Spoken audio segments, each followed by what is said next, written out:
नमस्कार दोस्तों, हरियाणा सरकार की तरफ से आज दिन भर में 13 अप्रैल को 5 बड़ी घोषणाएं की गई हैं। जान लीजिए इनके बारे में संपूर्ण जानकारी। आगे भी आप हरियाणा की हर खबर जानना चाहते हैं, हरियाणा सरकार की हर घोषणा, फैसले, नियम, निर्देश, आदेश, योजना, सूचना और निर्णय की जानकारी रोजाना जानने के लिए या हरियाणा के हर डिपार्टमेंट, विभाग, बोर्ड, कॉरपोरेशन, निगम की लेटेस्ट अपडेट के लिए स्टेट नॉलेज टीवी हिंदी को सब्सक्राइब जरूर कर लीजिएगा। यहाँ पहली बड़ी खबर आई है आप सभी के लिए। हरियाणा में सोमवार को 7 नगर निकाय के आम चुनाव और पंचायती राज के 528 पदों पर उपचुनाव की घोषणा कर दी है चुनाव आयोग ने। हरियाणा राज्य चुनाव आयुक्त देवेंद्र कल्याण ने प्रेस कॉन्फ्रेंस में बताया कि सोनीपत, पंचकुला, अंबाला नगर निगम, रेवाड़ी नगर परिषद, उकलाना, धारुएड़ा और सापला नगर पालिका में 10 मई को वोट गिरने वाले हैं, यानी वोटिंग की तारीख 10 मई रहने वाली है। वहीं 13 मई को रिजल्ट आएगा। वोटिंग के ऐलान के साथ ही चुनाव वाले सभी इलाकों में आदर्श चुनाव आचार संहिता लागू हो गई है। टोहाना के वार्ड 17, झज्जर नगर परिषद के वार्ड 13, राजौद के वार्ड 11, तरावड़ी के वार्ड 8, कनीना के वार्ड 14 और साडोरा के वार्ड 9 में उपचुनाव भी इसी दिन होंगे। मेयर और चेयरमैन का चुनाव सीधे होगा। 21 अप्रैल से नामांकन भरे जाएंगे। पहली बार होगा जब नोटा का बटन तो होगा, लेकिन इसे चुनाव नतीजों पर असर नहीं पड़ेगा। वोटिंग ईवीएम से होगी, लेकिन वीवीपैट का इस्तेमाल नहीं होगा। चुनाव ड्यूटी देने वाले कर्मचारियों को अब केंद्रीय चुनाव आयोग के तय दरों के बराबर मानदेय मिलेगा। चुनाव आयुक्त के मुताबिक पानीपत और करनाल जिला परिषद के एक वार्ड, 12 ब्लॉक समिति सदस्य, 29 सरपंच और 485 पंच पदों के लिए वोटिंग भी 10 मई को होगी। उसी दिन वोटों की गिनती करके नतीजे घोषित हो जाएंगे। नामांकन को लेकर जो नोटिस जारी होगा वो 15 अप्रैल को नामांकन भरे जाएंगे। 21 से लेकर 25 अप्रैल तक नामांकन पत्रों की जांच होगी।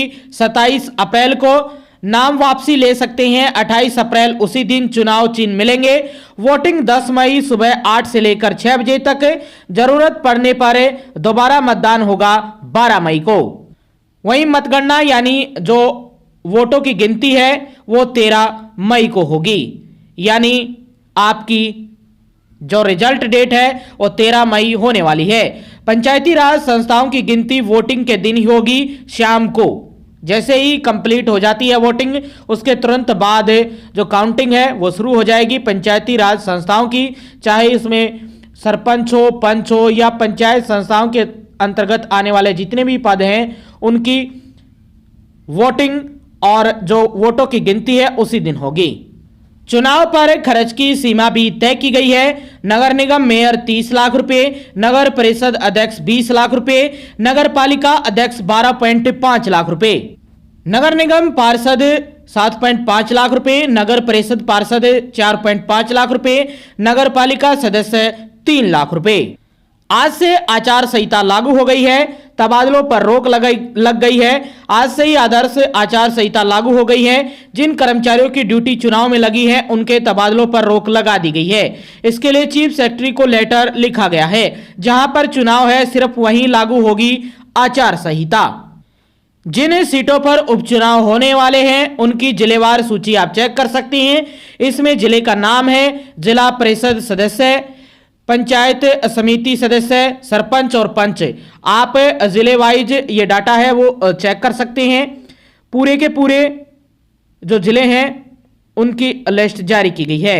इसमें आपका जो हासी है वो दिखाई नहीं देगा आपको, और उसमें जो हिसार जिले में है उसी में शामिल किया गया है।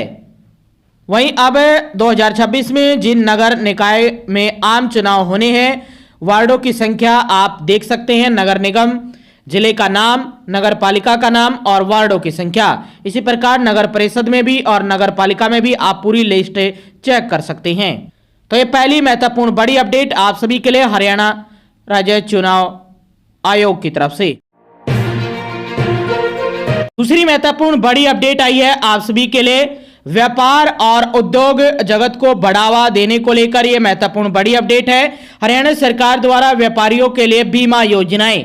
मुख्यमंत्री व्यापारी सामूहिक निजी दुर्घटना बीमा योजना, वहीं मुख्यमंत्री व्यापारी क्षतिपूर्ति योजना। इसके साथ व्यापारियों के जान माल के नुकसान और दुर्घटना होने पर जीवन की क्षति और स्थायी निशक होने पर सरकार द्वारा 5 लाख रुपए बीमा सहायता दी जा रही है। मात्र 50 रुपए में पोर्टल पर पंजीकरण करना होगा। आवेदन तथा अधिक जानकारी के लिए htwbhry.in पर आवेदन कर सकते हैं। किसी व्यापारी के माल का नुकसान आगजनी या प्राकृतिक आपदा के कारण माल के स्टॉक की हानि होने पर राज्य के पंजीकृत व्यापारियों के नुकसान की भरपाई के लिए करदाताओं के वार्षिक टर्नओवर के अनुसार 5 लाख रुपए में 20 लाख रुपए तक बीमा कवरेज सहायता प्रदान की जाएगी। वहीं टर्नओवर बार श्रेणी 0 से लेकर 20 लाख, बीमा राशि 5 लाख रुपए और वार्षिक पंजीकरण शुल्क 100 रुपए, और 20 से 50 लाख रुपए टर्नओवर बार श्रेणी में बीमा राशि 10 लाख रुपए और वार्षिक पंजीकरण शुल्क 500 रुपए। 50 लाख से 1 करोड़ टर्नओवर बार श्रेणी में बीमा राशि 15 लाख रुपए और वार्षिक पंजीकरण शुल्क 1500 रुपए। 1 करोड़ से लेकर 1.5 करोड़ तक टर्नओवर बार श्रेणी, बीमा राशि 20 लाख रुपए और वार्षिक पंजीकरण शुल्क 2500 रुपए।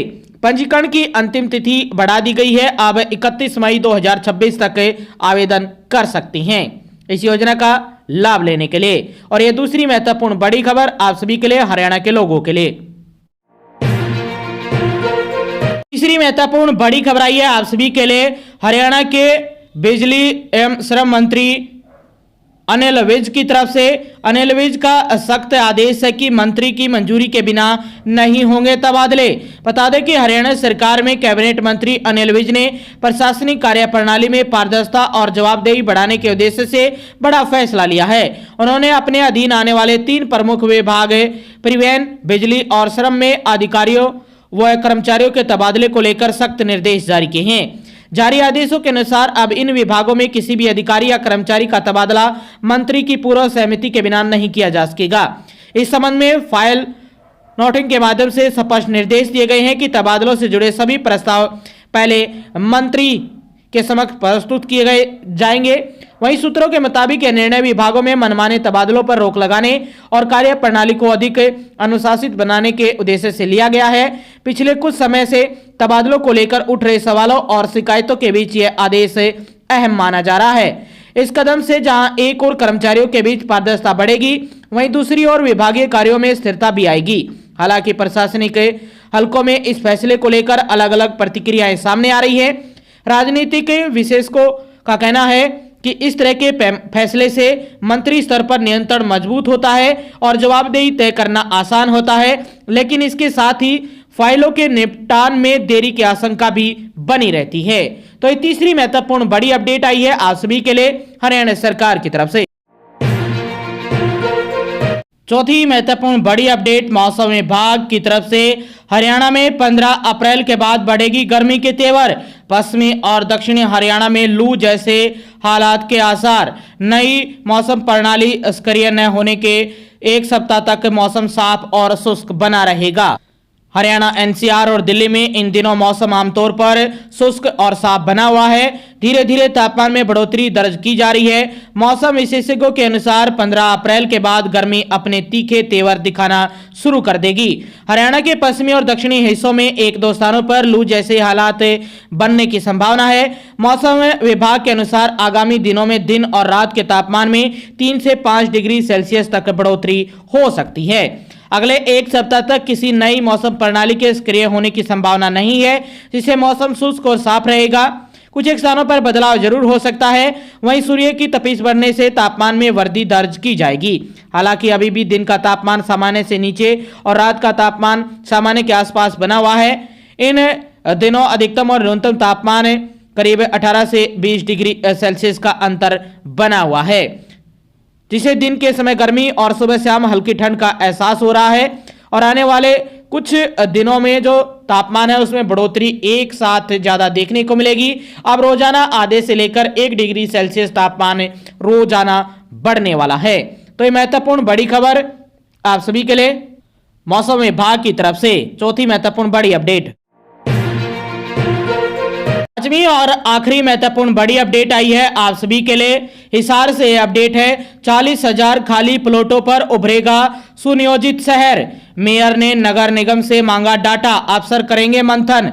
हिसार से बड़ी अपडेट है, शहर में व्यवस्थित और सुनियोजित विकास का सपना सजोए नगर निगम प्रशासन ने शहर के 40,000 से अधिक खाली प्लॉटों पर नक्शानुसार निर्माण सुनिश्चित करने की दिशा में कदम बढ़ाएगा।